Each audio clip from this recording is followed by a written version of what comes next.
Balik sa Pilipinas, itinatanggi ng Philippine National Police na kinuha nito ang serbisyo ng isang fitness influencer at vlogger para pamunuan ang weight loss program ng pulisya.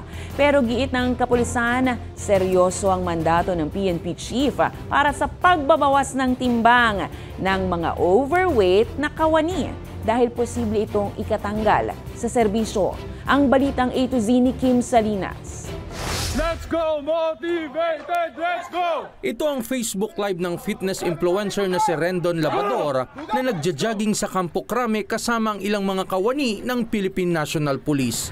Let's go, motivated! Let's go! Inakala ng ilang netizens si Labador na ang fitness coach ng PNP para sa weight loss program ng mga pulis. Una nang nagbabala si PNP Chief General Nicolas Torre III na sisibakin sa serbisyo ang mga overweight na pulis kung hindi sila makapagbabawas ng timbang sa loob ng isang taon. Pero sa isang memorandum nitong weekend, nakasaad na walang ino-authorize ang PNP chief na fitness instructor para sa weight loss program sa buong organisasyon. Ayon pa sa memorandum, dapat mag-ingat ang social media personality sa kanilang post upang hindi magdulot ng misinformation o kalituhan.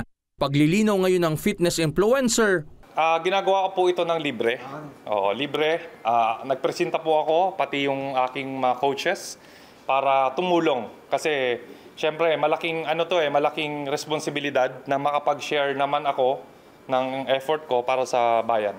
Paglilinaw naman ng direktor ng Directorate for Police Community Relations na si Police Major General Roderick Alba, initiative ng Departamento ng Police Community Affairs and Development Group na kunin si Labador bilang fitness instructor ng kanilang unit at hindi para sa buong pambansang pulisya. Wala pa kaming formal na usapan. Ito pala kasi launching. So maraming gusto sumama. Iginiit naman ng tagapagsalita ng PNP na seryoso ang kautusan ng PNP chief para sa pagbabawas ng timbang ng mga overweight na mga tauhan. Hindi niya didiktahan, hindi niya imamandato kung ano ang klaseng exercise at pagpapabawas ng timbang ng ating mga kapulisan. Basta ang gusto niya on their own ay makaisip sila ng pamamaraan. Aniya, may basihan upang tanggalin sa serbisyo ang mga pulis na hindi physically fit. Kung ikaw ay may medical condition, there is no way for you to lose weight in a few months or even a year or two.